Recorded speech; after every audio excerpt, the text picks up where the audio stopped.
No your financial limits and your priorities. നമുക്ക് എല്ലാവർക്കും priorities ഉണ്ട് അല്ലേ?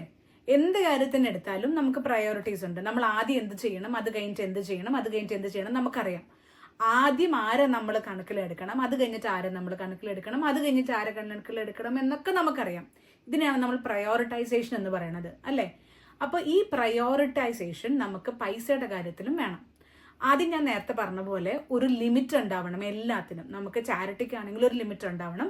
രണ്ടാമത്തെ നമുക്ക് പ്രയോറിറ്റി ഉണ്ടാവണം. ഈ പ്രയോറിറ്റി എന്ന് പറയുന്നത് നമുക്കിപ്പോൾ ഒരു വലിയൊരു ഗോൾ ഉണ്ട്. ഫോർ എക്സാമ്പിൾ ഒരു വീട് വാങ്ങാനുണ്ടെന്നിരിക്കട്ടെ. അപ്പം നമ്മുടെ പ്രയോറിറ്റി ഇപ്പം എന്താണ്? ആ വീട് വാങ്ങാനുള്ള പൈസ സേവ് ചെയ്യുക എന്നുള്ളതാണ്.